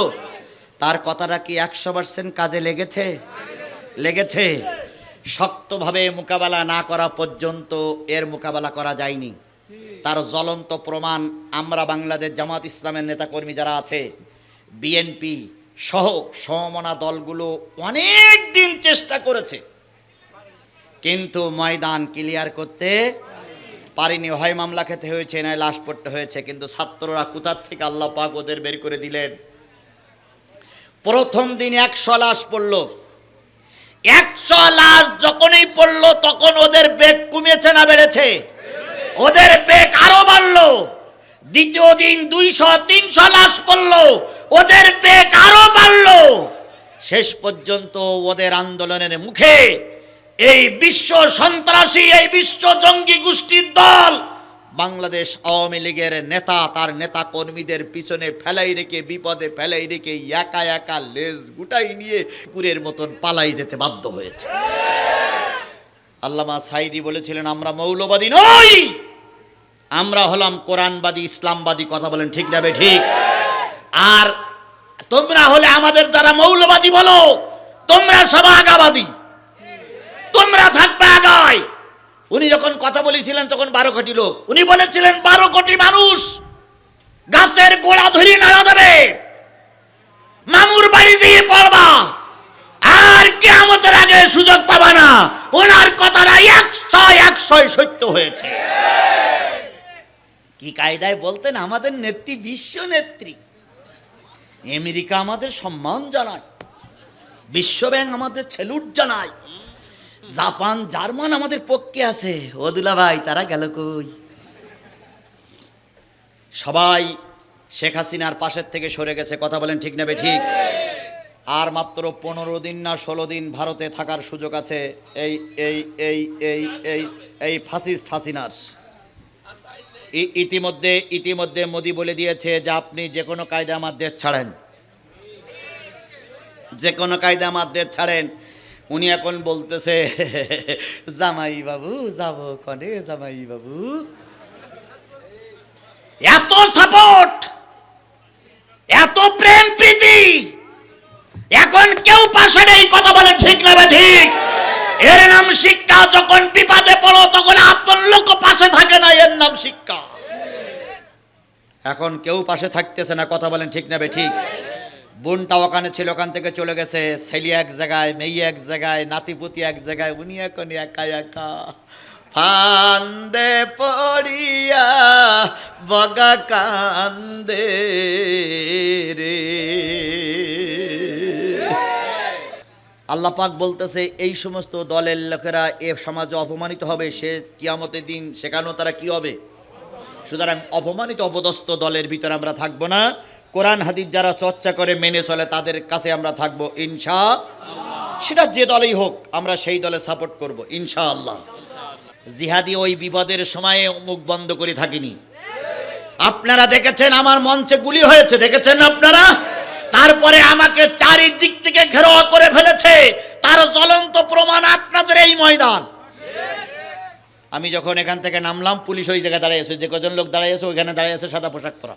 আপনারা সেদিনের ইতিহাস জানেন কিনা, ওখানে দাঁড়িয়ে আছে। এবার আব্দুল সাত্তার আমাকে বলতেছে ভাই পুলিশ এসেছে। আমি থাক, পুলিশের কাজ পুলিশ থাক, আমি হেঁটে যাচ্ছি, পুলিশও আমার পাশ যাচ্ছে। পুলিশ যে আমার পাশ যাচ্ছে তা কোন দুলাভাই জানে? সাত্তার যে কানে কানে বলছে হুজুর ভাই পিছনে ওই দুজন বলে পুলিশ। আমি যেয়ে একদম কোরআন শরীফ সামনে, আমি যেয়ে গাড়িটি উঠলাম, পুলিশ পিছন দিক থেকে জামা ধরবে। হ্যাঁ হুজুর শোনেন, আমি ড্রাইভারের বললাম দাও টান। টান দে যেয়ে কিছু দূর যেই বললাম নামাই দাও। নামাই দেওয়ার পরে গাড়ি গেল একদিক, আমি এক ঘরের পিছনে যেয়ে ছোট্ট করে বসে থাকলাম। সাত্তারের বললাম সাত্তার আমি এই ঘরের পিছনে আসি। কয় ভাই থাকেন আমি আসতেছি। গাড়ি নিয়ে যে ড্রাইভার কোন জায়গায় গেল আল্লাহই ভালো জানে, ও জীবনে রাস্তাঘাট চেনে না। এ গলি ও গলি সে গলি দিয়ে একটা গন্তব্যস্থলে এমন এক জায়গায় গেছে, ওকে খুঁজে বের করতে আমার 2 ঘন্টা সময় লেগেছে। এরপরে সাত্তার আর আমি আরো কিছু লোকজন ছিল আমার সাথেই, তারা ছিল। এরা আমাদেরকে নিয়ে কোন দিকতে নিয়ে ওই বাসতলার ওই পাশে সিরুলার ওই যে ব্রিজ, ওই ব্রিজ পার করি ওই পারে দেতে এরা বাড়ি আসে। তোমাদের আমরা ভালো রকমই চিনি। আর এই ষড়যন্ত্রের মূলে এই এলাকার কিছু লোক ছিল। কথা বলেন ঠিক না বেঠিক? তারা যতই এখন ফেরেশতা সাজো, আল্লাহর কসম তোমাদের কেউ না চিনে রাখলে আল্লাহ তোমাদের চিনে রেখেছে। তাহলে সেই দিন বিপদের দিনে আমি ময়দান ছাড়া হইনি, আর এখন ময়দান ছাড়া হয়ে যাব কল্পনাও করা যাবে না। কথা বলেন ঠিক না বেঠিক? তবে হয় হ্যাঁ, তখনকার যেহেতু গরম ছিল, এখন একটু গরম কম হতে পারে, কারণ নেতারা প্রায় বলে ঠান্ডা ঠান্ডা ঠান্ডা ঠান্ডা। সব নেতারাই ঠান্ডা হতে বলে, কিন্তু যখন ওই তলার ইতিহাস মনে পড়ে রে ভাই, যখন ওই ইতিহাস মনে পড়ে তখন এমনি ব্যক্তিগতভাবে ব্যালেন্স ঠিক রাখা কষ্ট হয়ে যায়। কথা বলেন ঠিক না বেঠিক? আলেমদের কথা বলতে দেয়নি, কোরআনের তাফসীর মাহফিলগুলো বন্ধ করে দেওয়া হয়েছে। যেই ব্যক্তি এক ওয়াক্ত নামাজ পড়ে না উনি এসে মঞ্চে দাঁড়িয়ে আঙুল ঘুরিয়ে কথা বলেছে। যেই ব্যক্তির বউও গোনে না তিনি মাতব্বরি করেছে। তার মাতব্বরি শুনে অনেক আলেমকে অপমানিত হয়ে লাঞ্ছিত হয়ে মঞ্চের থেকে নেমে যেতে হয়েছে। অনেক আলেমকে ওরা পুলিশ ডেকে এনে ধরাই দিয়েছে। কথা বলেন ঠিক না বেঠিক? অনেক আমাদের ছেলেরা তাকবীর দেওয়ার কারণে তার বিরুদ্ধে মামলা হয়েছে। অনেক ছেলেরা তাকবীর দেওয়ার কারণে মঞ্চের থেকে যেয়ে তার চট থাপ্পড় মারা হয়েছে। অনেক ছেলে মঞ্চে তাকবীর দেওয়ার কারণে তার মামলা দিয়ে তার বউ থেকে বছরের পর বছর আলাদা করে রাখা হয়েছে। সেগুলোকে আমরা সব ভুলে গেছি? জোরে বলেন, ভুলে গেছি? ভুলে যাইনি, ভুলে যাওয়ার কথা না, কিন্তু শুধু দেশের স্বার্থে, ইসলামের স্বার্থে নেতাদের তাদের আদেশ পালন করার জন্য অনেকটা জিনিস নমনীয় হচ্ছি।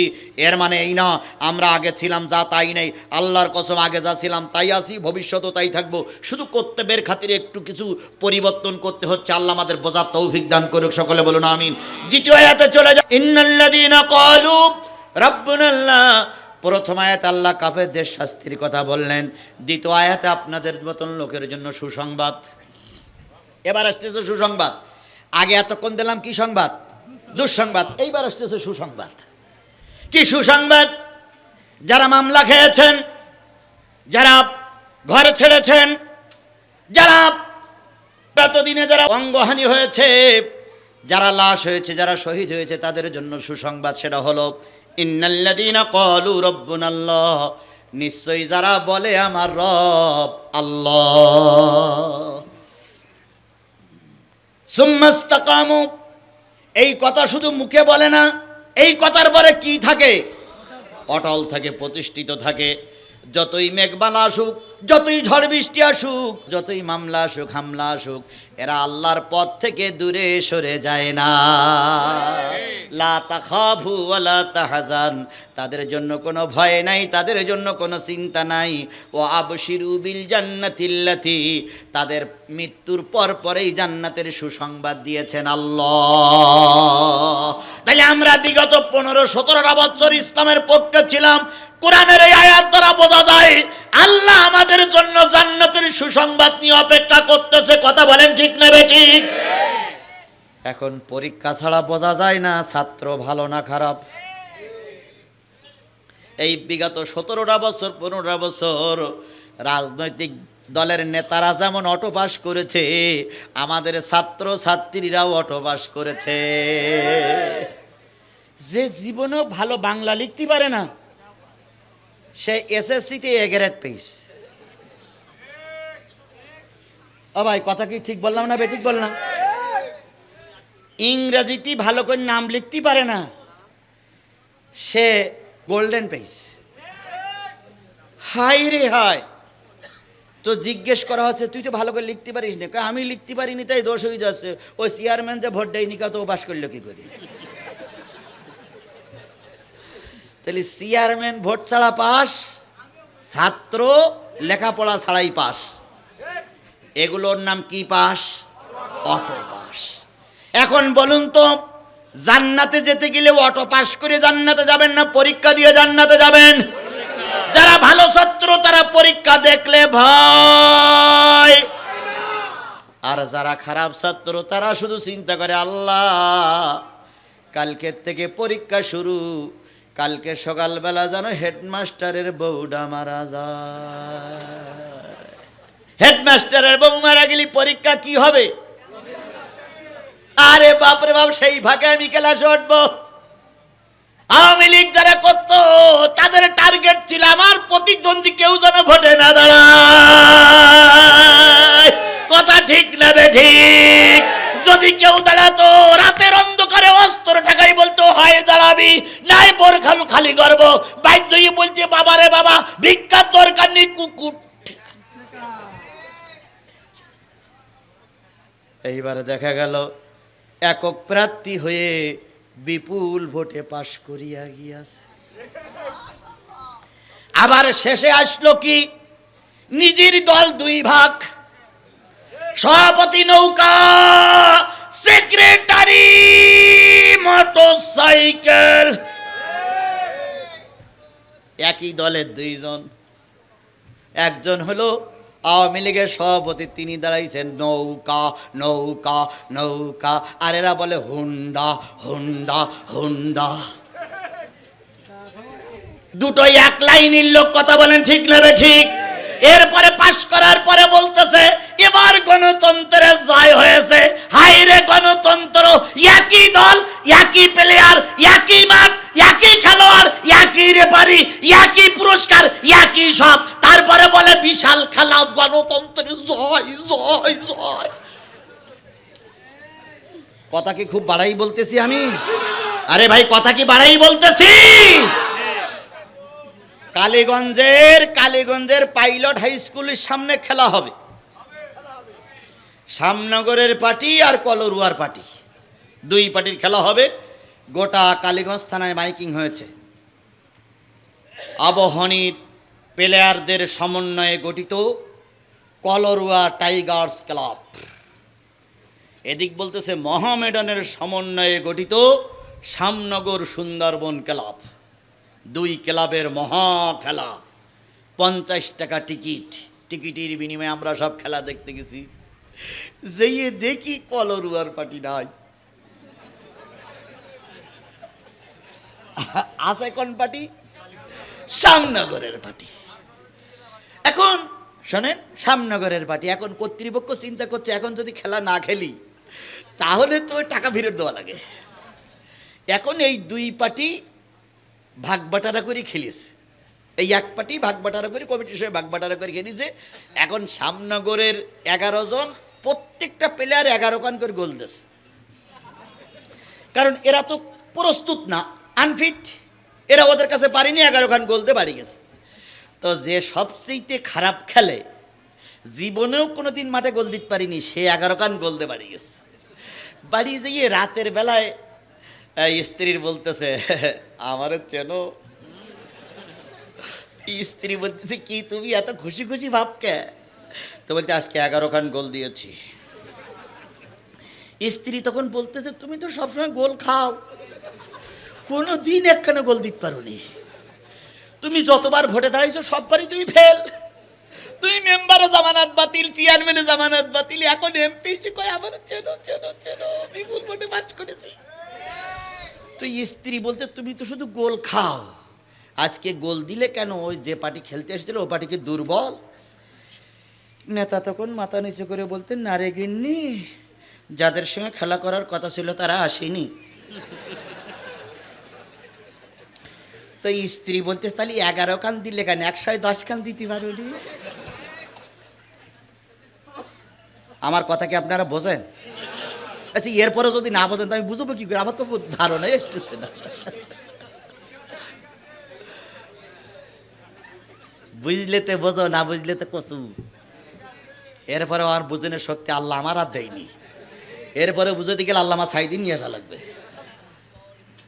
আমি যে জিনিসটা বোঝাতে চাচ্ছিলাম সেটা হলো, যারা বলে আমার রবকে, আর এই কথার পরে যারা ইস্তেকামাত থাকে, ঝড় আসুক, বৃষ্টি আসুক, মামলা আসুক, হামলা আসুক, আল্লাহর পথ থেকে তারা দূরে সরে যায় না।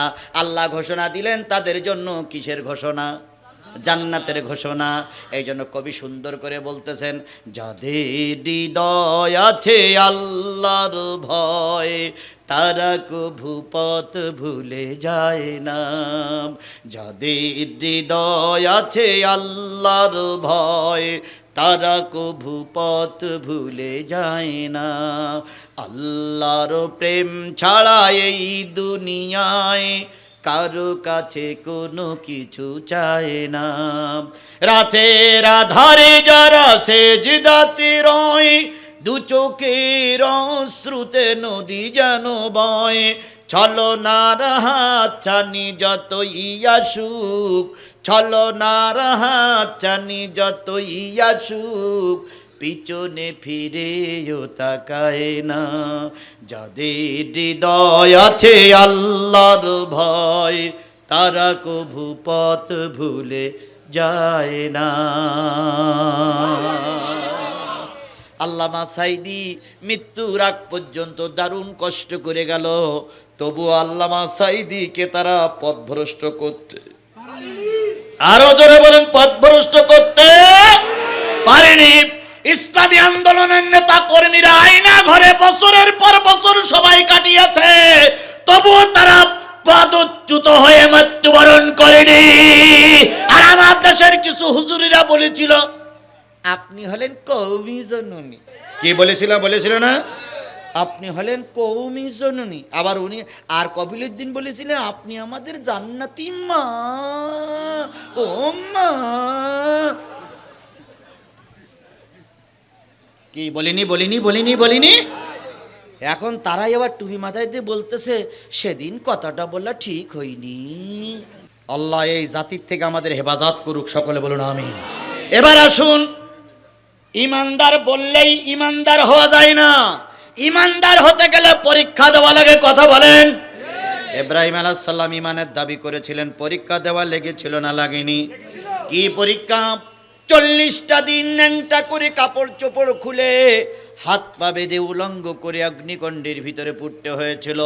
নূহ আলাইহিস সালামের পরীক্ষা দেওয়া লেগেছে, ইউনূস আলাইহিস সালামের মাছের পেটে পরীক্ষা দেওয়া লেগেছে, দাউদ আলাইহিস সালামের পরীক্ষা দেওয়া লেগেছে, মুহাম্মদ রাসূলুল্লাহ সাল্লাল্লাহু আলাইহি সাল্লাম উহুদের ময়দানে মার খেয়েছেন, তায়েফের ময়দানে মার খেয়েছেন, এই পরীক্ষা তাদেরও দেওয়া লেগেছে। যুগে যুগে ওলিয়া উলিয়াদের পরীক্ষা দেওয়া লেগেছে। তুমি আর আমি ইমানের পথে থাকলেই পরীক্ষা আসবে। এখন পরীক্ষা কি দিয়ে নিবে সেটা কি কোরআনে আছে? আছে।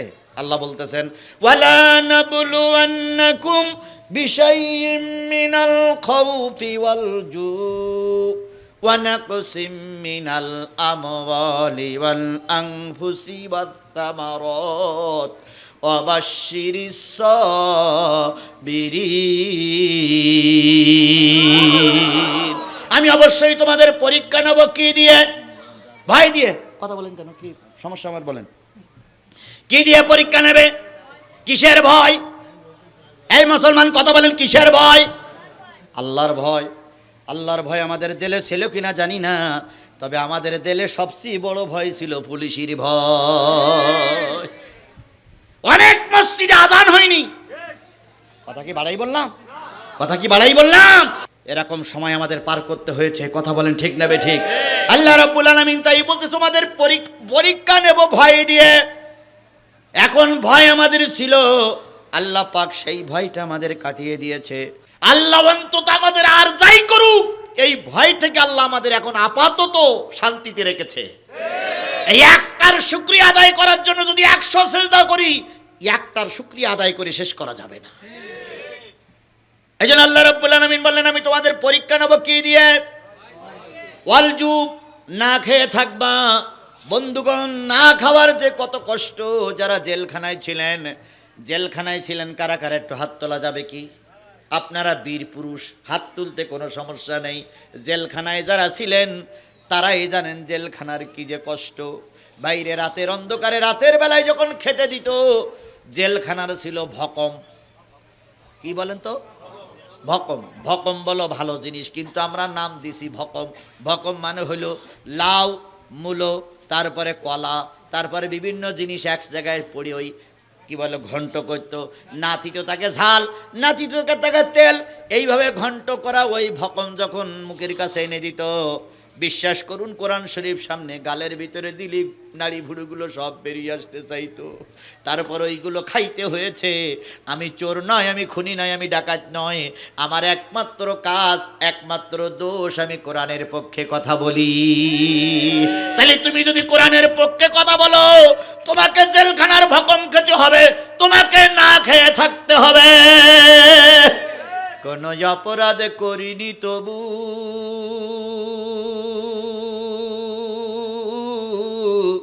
আমি আজ কারাগারে, বিনা দোষে জেলে আমায় পাঠায় জালিম সরকারে। কোন অপরাধ করিনি তবু আমি আজ কারাগারে, বিনা দোষে জেলে আমায় পাঠায় জালিম সরকারি।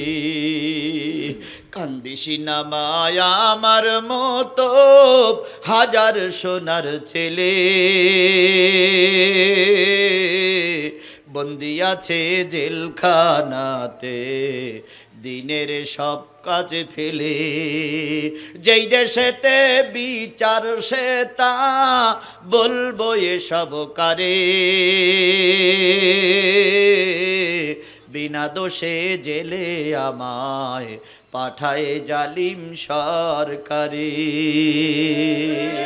চোর ডাকাত আর খুনিরা পায় রাষ্ট্রপতির ক্ষমা, সৎ মানুষের জন্যে শুধু দুঃখ কষ্ট জমা, সত্য কথা বললে মাগো গুলি করে মারে, বিনা দোষে জেলে আমায় পাঠায় জালিম সরকারে। কথাটা ঠিক না বেঠি? এই জন্য ইমানদার যদি হও, পরীক্ষা নেবে ভয় দিয়ে, ওই জেলখানায় না খেয়ে থাকতে হবে। অনাকসিম মিনাল আমল। তুমি ইসলামী আন্দোলনের নেতা কর্মী, চাকরি ছিল, চাকরি নেই। তুমি ব্যবসা করতেছিলে, কি নেই? ব্যবসা নেই। তুমি বেচাকেনা করতেছিলে, বেচাকেনা নেই। তোমার মালের ক্ষতি হবে, তোমার জানের ক্ষতি হবে। তুমি নিজের সন্তানকে নিজে কবরে রাখার জন্য কাঁধে করে নিয়ে যাবে। কালীগঞ্জে একটা সন্তান মারা গেল, আফতাব ভাই ছেলে। আমি ওই জানাজায় ছিলাম। আর ওই আফতাব ভাই ছেলেরে যখন গুলি করে মারলো, তখন ওই গুলির সামনে আমার একটা আত্মীয় ছিল। আফতাব ভাই ছেলেরে গুলি করে মারলো এই হায়নার বাহিনী, পুলিশ বাহিনী। আফতাব ভাই দাঁড়াই থাকতে না পেরে ছেলেটার উদ্ধার করার জন্য যে হাতের পরে ধরেছে, বাবা 1 নম্বর আসামি। আফতাব ভাই 1 নম্বর আসামি। কথাটা কি বাড়াই বললাম না ঠিক বললাম? নিজের ছেলে মারা গেল, আরে বাবাকে 1 নম্বর আসামি করেছো। হায়নার বাচ্চারা, হায়নার দলের এখন সাধু সাজো। প্রত্যেকটা হায়নারে আমরা চিনে রেখেছি। আল্লাহর কসম, দুনিয়ার সবাই তোমাদের মাফ করলে 18 কোটি মানুষ তোমাদের ক্ষমা করবে না, করবে না, করবে না। সেই সব ইতিহাস যখন মনে হয়, তখন বড় কষ্ট লাগে, বড় দুঃখ লাগে। আমার ভাইয়েরা, তারই পরীক্ষা হবে। এই পরীক্ষার পরেও যারা ইসলামের পক্ষে থাকতে পারবা, আল্লাহ বলেন অবাশশিরিস সাবিরিন, আমি এই ধৈর্যশীলদের জন্য জান্নাতের সুসংবাদ রেখে দিয়েছি।